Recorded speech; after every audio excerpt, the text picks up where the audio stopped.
Amigos queridos, com os nossos corações entrelaçados nos sentimentos felizes da fraternidade, convidamos a todos a pensarmos em Jesus e senti-lo manifestado em nossas vidas através dos legados sublimes que nos deixou, o seu evangelho de amor, o Consolador prometido, os amigos espirituais que em seu nome socorrem a humanidade da terra. Quanto somos felizes, Senhor, por estarmos mergulhados neste manancial, neste ambiente espiritual imantado das vibrações do bem e da verdade, para que juntos possamos nos despojar da pesada fortaleza dos nossos erros e sentirmos que horizontes novos se iluminam para clarear os nossos passos, que corações misericordiosos se acercam de nós para infundir em nossos corações a vibração da paz e da esperança. E é neste ambiente feliz, nesta manhã luminosa em nossas vidas, que em seu nome, Senhor, e em nome dos bons espíritos responsáveis por este Evangelho, com alegria e paz, iniciamos as reflexões desta manhã. Obrigada, Senhor. Obrigada, amigos queridos. E que assim seja, Mestre.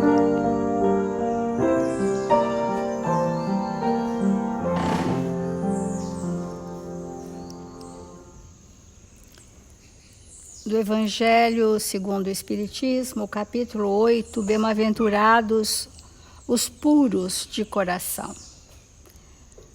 Pecado por pensamento. A verdadeira pureza não está somente nos atos, mas também no pensamento, porque aquele que tem o coração puro não pensa mesmo no mal. Foi isso que Jesus quis dizer. Ele condena o pecado, mas ampara o pecador para que a lei do amor prevaleça em nossos corações, como a conduzir-nos nesse ajuste necessário. Porque é um sinal de impureza, é um sinal de imperfeição, de ignorância. Nós não sabemos, mas a ignorância é que nos faz sofrer. O espírito sofre tanto mais quanto mais ignorante a respeito da lei de Deus ele for. Pode ser uma pessoa intelectualmente desenvolvida, mas a ignorância das leis é uma dor para o espírito. Por isso que no livro O Céu e o Inferno tem uma pergunta que diz: quanto tempo ainda eu vou sofrer? O tempo da sua imperfeição moral. E nós podemos resolver esse tempo agora, porque nós temos livre-arbítrio. Então, esse princípio, diz o Evangelho, conduz naturalmente a esta questão. Sofrem-se as consequências de um pensamento mau, não seguido de efeito, mesmo que não tenha tido aparentemente nenhum efeito, sofre-se a consequência, que é o que nós estamos falando há dias, né? Nós pensamos e elaboramos situações que às vezes nós nem percebemos, mas que estamos injetando força naquelas imagens, naqueles sentimentos, sempre permeado por desejos. É muito importante a gente sentir qual é o nosso desejo, né, verdadeiro, e nós vamos compreendendo que quando nós fazemos essas criações no nosso pensamento, nós não sentimos consequência. Nós não achamos que vai acontecer alguma coisa conosco, pelo nosso estado ainda de imaturidade. É muito importante, eu queria fazer esse comentário, que o Evangelho, segundo o Espiritismo, ele é um tratado profundo de educação do espírito através do pensamento.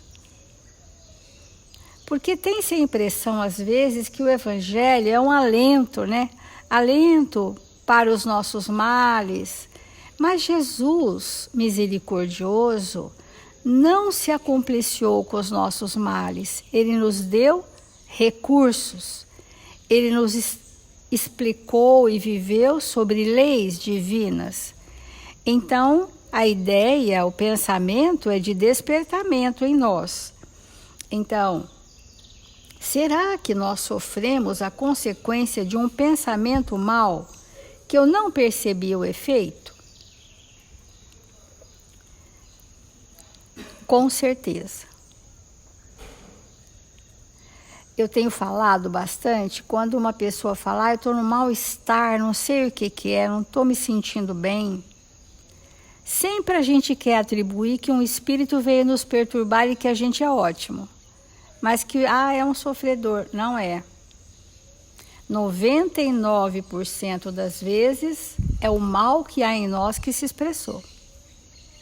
Ativou o nosso mal, nós vamos passar mal. E às vezes é um mal de um desejo fugidio, de um pensamento equivocado. Quando nós não falamos a verdade, tudo isso são pensamentos que vão gerar mal-estar. Por que vão gerar mal-estar? Porque nós temos uma consciência que sinaliza para nós que aquilo é contrário ao bem e à verdade. E aonde que nós vamos passar mal? Nas predisposições mórbidas. Há pessoas que têm problemas gástricos, enxaquecas, circulatórios, locomotores. Nós vamos acionar no nosso perispírito, essa área é vulnerável, é porosa, é enferma. E esses nossos pensamentos, eles entumecem essa região de porosidade energética e geram sintomas. Mas a maioria dos sintomas são de natureza emocional, espiritual. A pessoa fica mal de humor, fica mal de ansiedade, fica mal de aflição, fica mal de insatisfação, né? São sintomas evidentes de que o mal que há em nós está expressado naquele dia, naquele momento. E já imaginaram quanto tempo leva para a gente ficar bem do mal que a gente se causou? Porque o espírito que vem, muitas vezes, nos influenciar, vem em decorrência do que primeiro eu pensei, do que primeiro eu desejei, do que primeiro eu criei. Aí, em consequência, vêm os espíritos, né? Então, diz o Evangelho, há aqui uma importante distinção a se fazer. À medida que a alma, o espírito, empenhada no mau caminho, avança na vida espiritual, se esclarece e se despoja pouco a pouco de suas imperfeições, segundo a maior ou menor boa vontade que emprega em virtude do seu livre-arbítrio. Se nós esperamos passar, nós não temos empenho. Agora, se nós estamos espiritualizando a nossa existência, se nós estamos abrindo mão das nossas iniquidades, se nós estamos redefinindo os nossos objetivos na existência, esse mal, ele é até um bom indício da luta que eu estou travando comigo para sobreviver a esse mal que está em mim. Então, à medida que avança na vida espiritual ou na espiritualização da existência, o espírito se esclarece, se ilumina, se despoja pouco a pouco de suas imperfeições.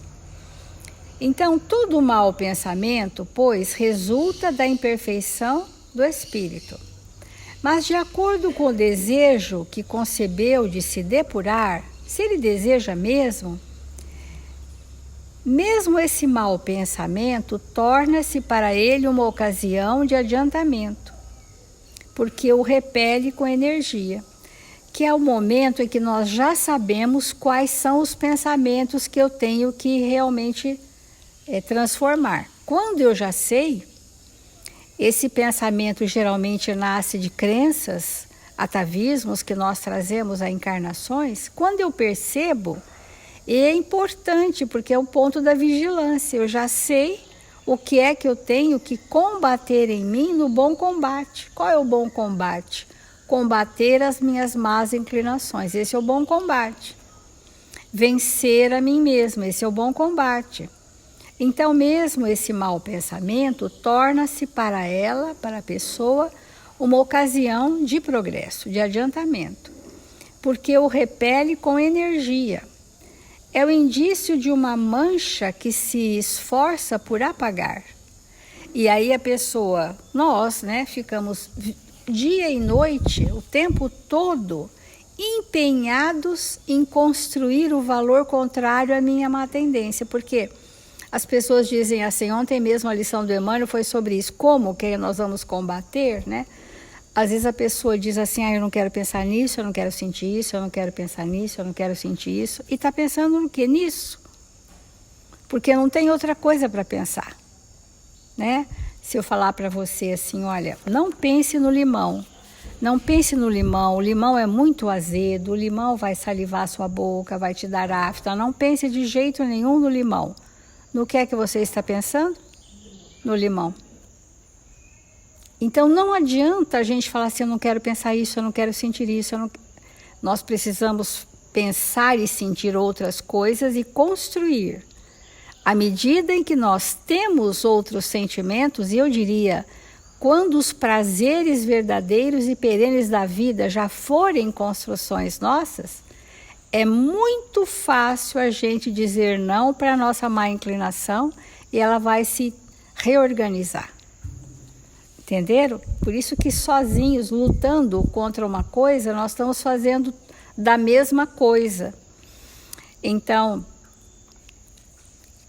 é o indício, quando a gente repele, é o indício de uma mancha que se esforça por apagar e não cederá se apresentar ocasião para satisfazer o mau desejo e depois que tiver resistido, sentir-se mais forte e alegre com a sua vitória.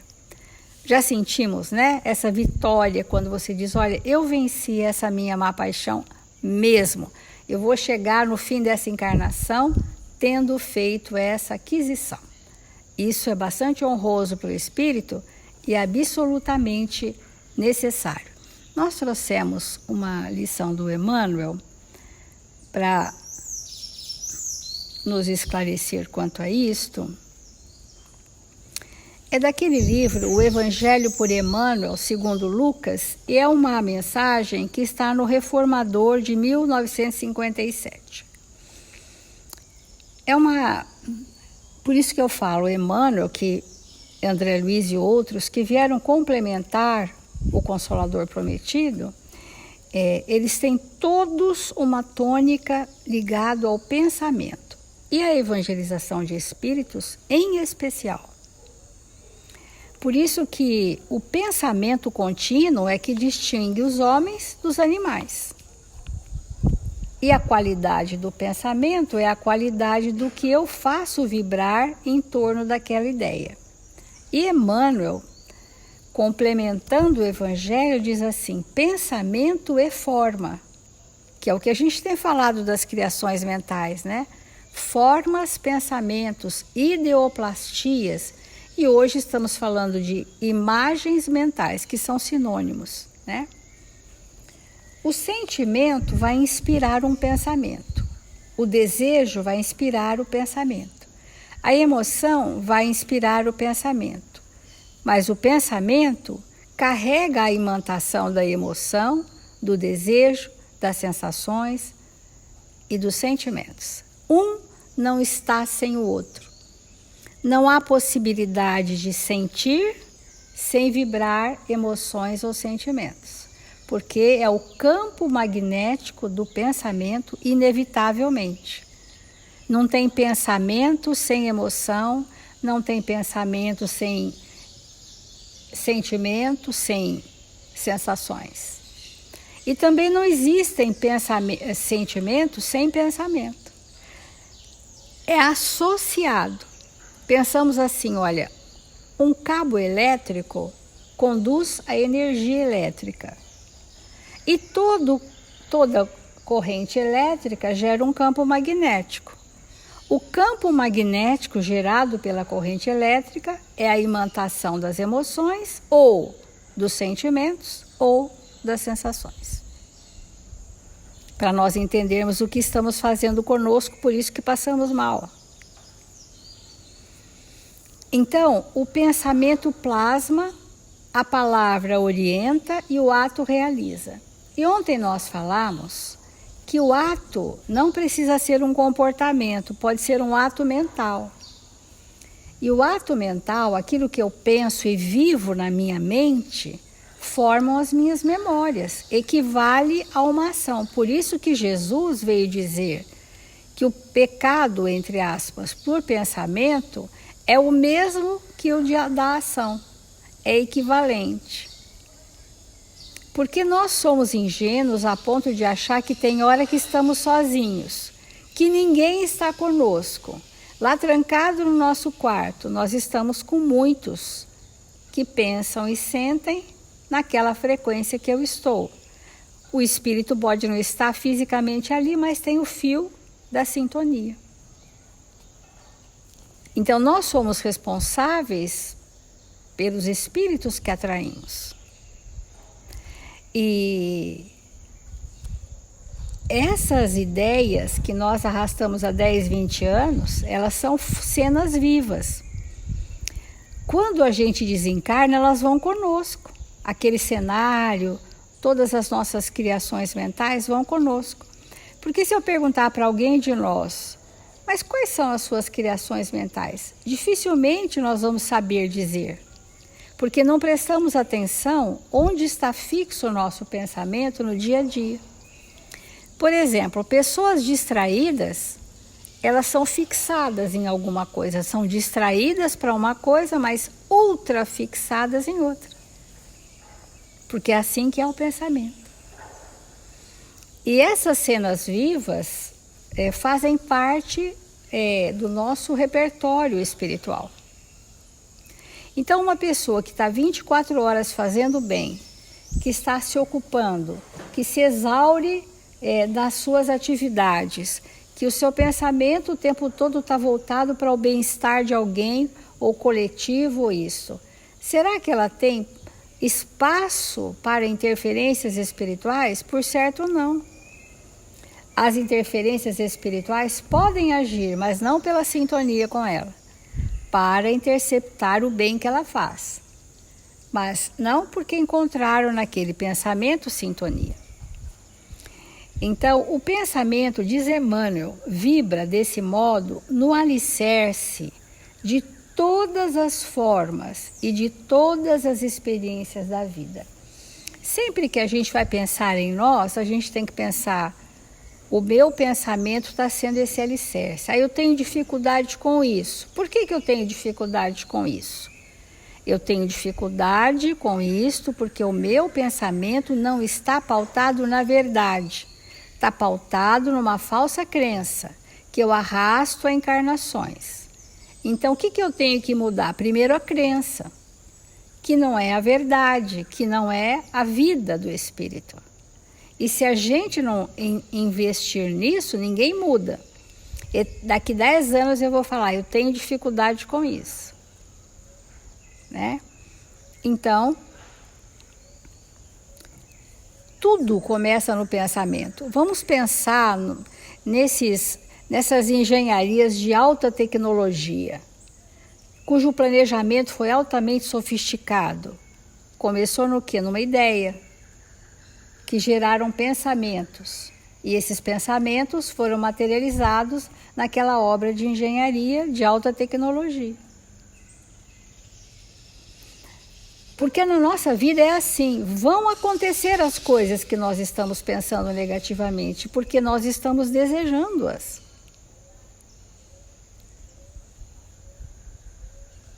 Uma ocasião eu atendi uma senhora que ela somatizava bastante as emoções e ela chegava e me mostrava o braço dela e dizia assim: olha como o meu braço está inchado.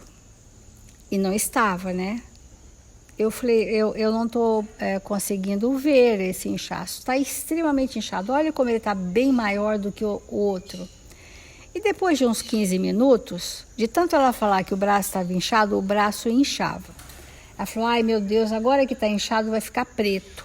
Vai escurecer meu braço. E dali 15 minutos, o braço ficou absolutamente escuro. E isso nos chama atenção porque isso é um fato na nossa vida. Aquilo que nós falamos, eu tenho dificuldade, mas eu não mudo a estrutura básica do alicerce, do pensamento, aquilo que eu pensei, ela plasmou com o ectoplasma dela, talvez até comeu na sala, vai saber se ela sugou do meu, para incrementar o próprio braço, que é um processo de autodestruição. Estou dando um exemplo assim bem crítico para a gente entender o que nós fazemos conosco.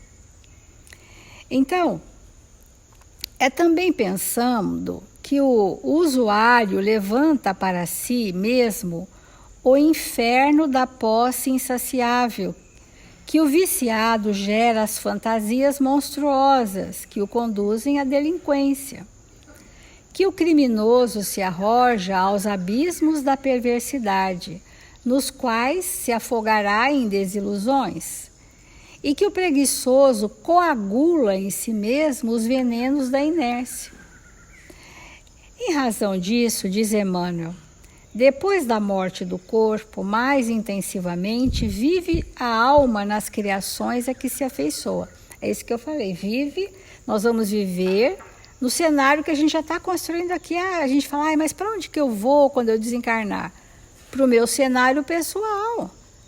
E onde que é que eu vou me juntar? Com aqueles cujos cenários são semelhantes. É assim que é o mundo espiritual. André Luiz fala isso no Evolução em Dois Mundos, né? Nós desencarnamos com o cenário que nos é próprio durante uma encarnação. Se o meu cenário é a ociosidade, é isso que eu vou levar. Se o meu cenário são as criações felizes, é isso que eu vou levar, que nós vamos chamar de obras, porque as obras nem sempre são no bem. Eu posso estar criando obras no mal, e eu vou precisar desconstruir as obras no mal que eu trouxe na minha anterioridade como memórias. Com isso, desejamos igualmente dizer que todos influenciamos e somos influenciados. Agimos e reagimos.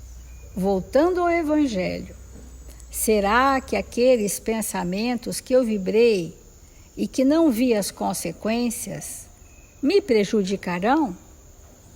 Vamos compreender por nós mesmos. E se os missionários do bem recebem dos planos superiores a força que lhes enriquece as ações para a vitória da luz, os missionários recebem esses planos superiores. Os tarefeiros do mal, que existem também, recolhem dos planos inferiores as sugestões que lhes infelicitam a senda. Às vezes, nós estamos no nosso mal, entre aspas, vocês estão entendendo bem o que eu estou dizendo, e o espírito infeliz se aproxima e joga uma ideia. Ele não fica perto de mim. Ele inocula um pensamento que está ligado ao que eu ainda tenho de predisposição doente.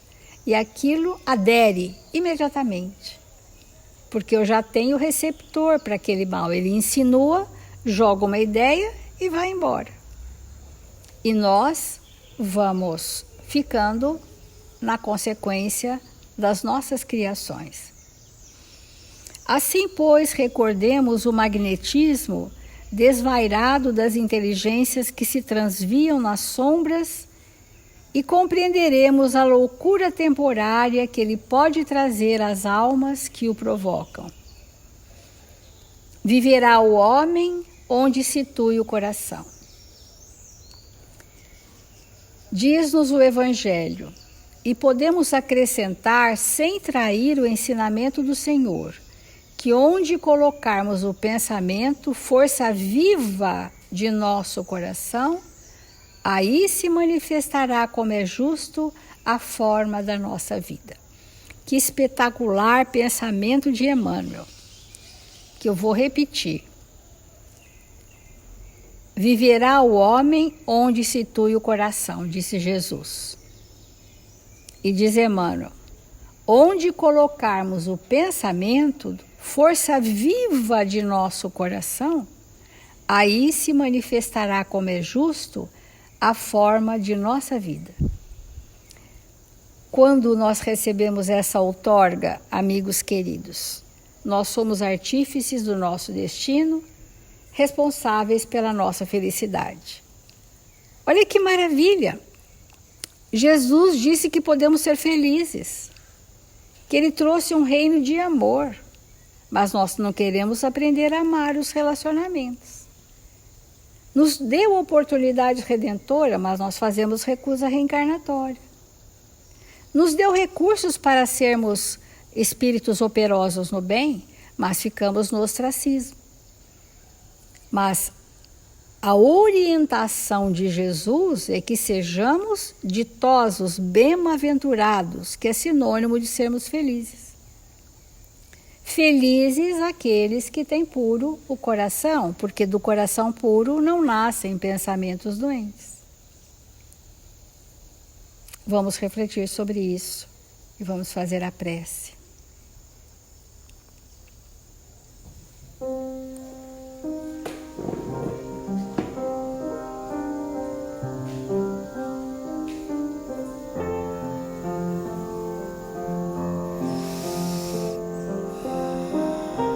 Jesus, Mestre amado, aqui estamos, Senhor, curvados diante da grandeza do Seu amor, para receber-lhes as bênçãos, nutrientes, vigorosos aos nossos espíritos fragilizados, pelas torpezas que arrastamos. Quantas vezes titubeantes no caminho, Senhor, mãos misericordiosas nos foram estendidas.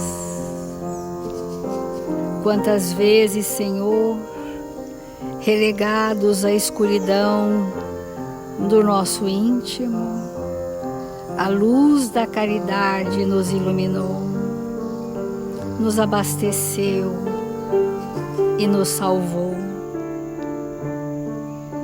Quanto temos recebido, Senhor, da vossa misericórdia, através dos seus prepostos na terra, mensageiros do seu amor junto à humanidade. Felicitemo-nos, amigos. Esperanças se renovam em nosso íntimo. Queremos, Senhor, estender as nossas mãos, estendendo os nossos sentimentos a todos aqueles que cruzarem o nosso caminho, para que a redenção da humanidade se faça de um para um, com a colaboração de todos. Pedimos humildemente, Senhor, vibrações por todos aqueles registrados em nosso caderno de vibrações, para que as visitas socorristas se façam beneficiando a todos. Assim, Mestre amado, com gratidão e esperança em nossos corações, encerramos as reflexões do Evangelho desta manhã. Obrigada, amigos. Obrigada, Senhor. E que assim seja, Mestre.